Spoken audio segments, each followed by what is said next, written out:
who cares about getting stone on your driveway? Well, country people care about getting stone on your driveway because we get a lot of dust. Our vehicles get dirty from having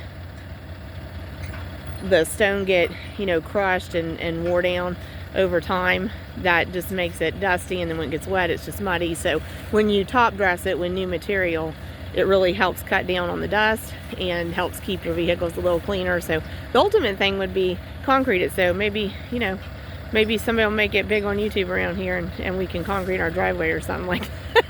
It never hurts to dream, y'all. So let's go see the chickens. Hi girls, we're gonna come in and visit ya.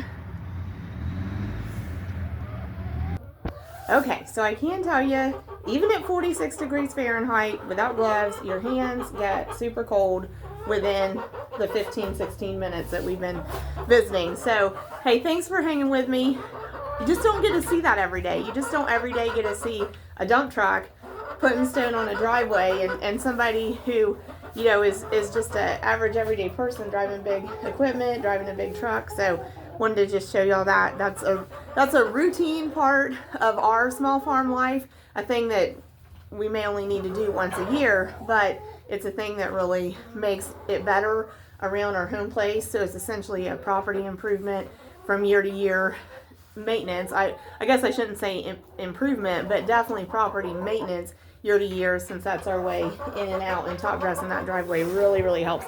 So now we're visiting the flock of hens. So this is one group of our egg production hens. So we had given them an extra bucket of water in here today because we knew that the temperatures had gotten cold, and so some of their water in their water tray, some of it had frozen up, not all of it. They were not deprived of water and they still could get water, but we went ahead and put in an extra water just to give them more access to water. We also knew that it was going to warm up as the day went on, so that's why we knew that it'd be okay to let this water kind of work on thawing out.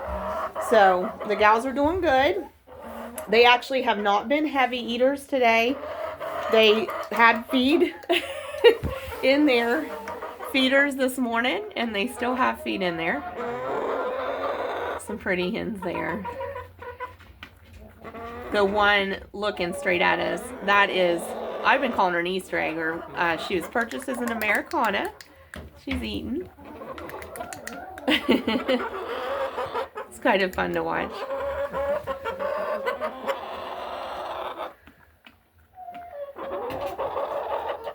And then we've got a leghorn beside her, a black copper Moran beside her, one of the all black chickens, possibly an IM Chimani, but I'm not sure about this. This is another Moran, just a different variety. Another leghorn. So they're still reaching that. Okay, so we're just kind of taking a look at the gals. We've got quite a bit of egg production from the hen houses today. She may be sitting on eggs, but I'm not going to make her move. We actually sent out 6 dozen eggs today, 3 dozen eggs yesterday. So they've been producing about 3 dozen eggs a week, or a day, sorry. 3 dozen eggs a day. This group and the other group. We'll go take a look at them real quick too. Okay, so we were actually in here this morning, same day that we're recording now, and haven't uploaded that material yet, but if we do, it'll be Small Farm Life Vlog 5. We'll put some kind of content material title with it as well. These birds are starting to kind of tuck in for the evening. We're getting later in the day. It's about 5 p.m. It's warmer now than it's been all day.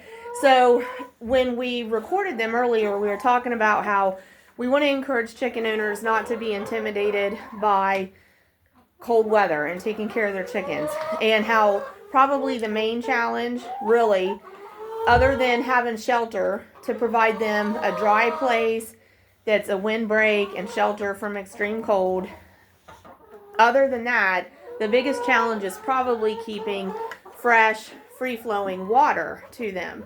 So, for example, this water, when we were in here this morning, coming off of overnight temperatures in the teens, and when we were in here it was 16 degrees, they could still get water from it, but a lot of the water down in the tray had frozen. So over the course of today, we've made sure to observe that, and we knew it was going to warm up, so we let it thaw a bit. We removed the ice from it. We provided them another easier access bucket of fresh water at the same time. So now that we've taken the ice out of that water tray and it's clean and it has free-flowing water in it throughout the water tray, that's going to be good to go for overnight. It's not supposed to get as cold tonight. And in fact, for us here, from Christmas holiday to New Year's, we're going to see a warming trend all the way up to in the 50s. So we know that we're not really going to be in a deep freeze here over the next week or so. So we're not going to have to take any more measures to winterize everything. I'm going to go ahead and grab this egg. We had one more egg in here. Okay, so got that. So it's most likely from one of the production reds, one of these hens. So when we were saying don't be intimidated about keeping your chickens in the winter, what we want to convey about that is just what our approach is. Continue to make sure that the basics are taken care of, that the water is free-flowing, fresh, and constant, that they don't run out of feed, that they have shelter, and that they stay dry. Those are the main things. So whatever you need to do according to your resources and in conjunction with how your chicken keeping system is for your flock or flocks, whatever you need to do to maintain those basics during extreme temperatures, in this instance we're talking about cold, whatever you need to do, make those adjustments. So whatever it takes to keep the water free flowing, whether that's some kind of heating element that sits under the water or above the water, or whether you aren't going to do that, maybe you don't have electricity running out to your chicken building, so maybe you can't do like a heat lamp or a heated base under your water. You may, if you're home throughout the day, you may just have to bring fresh water to them every couple hours or something during those times of extreme cold. But you'll have to just do whatever it takes according to your resources to have the free-flowing water for them. And the feed. Don't let them run out of feed. You know, laying hens need about a 1/4 pound of feed per day just for maintaining their body function and their egg production. Okay, so then when it's extreme cold and they've got to also thermoregulate to maintain a healthy and appropriate body temperature, they may need even more energy. So in those cases and instances, you may want to give them a little extra feed or a treat or a snack that's kind of high protein, something like that. So we do see in here some of the girls, these isobrowns appear to be probably in molt or coming out of molt.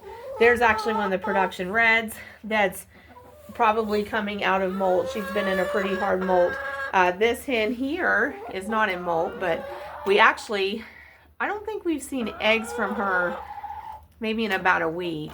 So that, you know, who knows? That could have been the shortened daylight. That could be the cold weather. But she is, let's see, she's an Americana. So that's puffy cheeks. So this group's doing good. But that's the main thing when the weather's cold. Don't be intimidated by it, because if you take care of the basics, you can help get your chickens through it. So, you know, you can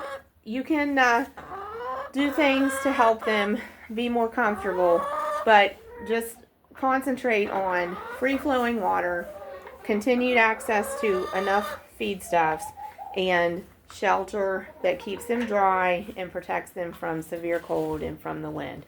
And then just try to keep their routine pretty consistent. And if you want to give them enrichment, you know, in different ways, you can. Maybe, you know, I've seen some coops, there's a mirror or there's hanging treat dispensers.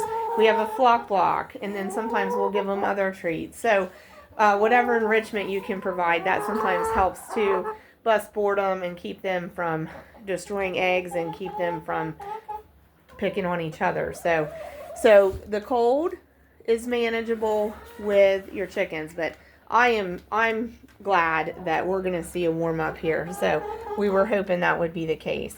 But if you're going to get, like us, we knew with the water, we could just wait it out, that the temperatures are going to turn warmer and the water is going to thaw, and we can provide a little extra water, and then we're going to have smoother sailing the rest of the week. But if you know you're going to get into an extended cold snap, then you have to kind of double up your efforts at hitting those maintenance basics for your hens.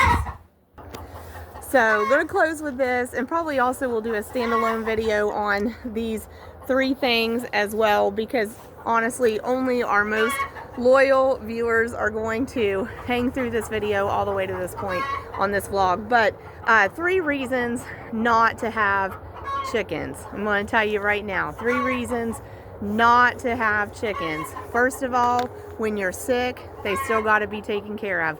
We had that here at our household yesterday. In fact, we've kind of fought that all the last week. 3 out of 5 of us over the last week have been exposed to a virus, come down with it, and recovered. But yesterday, I was down with it, and usually I'm the one that goes out, takes care of the chickens, and I couldn't hardly even get off the couch. So somebody else had to do it. Thank goodness for my family, because they took care of it and made the magic all happen. But even when you're sick, the chickens, the livestock, the pets, got to be taken care of, right? So second reason not to have chickens. Holidays, you want to celebrate, you don't want to think about responsibilities, don't matter, you still got to go take care of those chickens. So plan ahead for that. You might have to get up early, might have to change your plans a little bit. If you're going to be out of town, you're probably even going to have to get extra help, but you can do it. It's manageable, but know it ahead of time, know it going into it. And then we're going to have that coming up here in a couple days. It's Christmas, and then a week down the road it is New Year's. So we're going to have holidays, so we're planning around that. We're going to be close to home for the holidays, so we'll have to make sure we make time to get around to all the chickens. And the third reason not to have chickens is because you're going to want to go on vacation.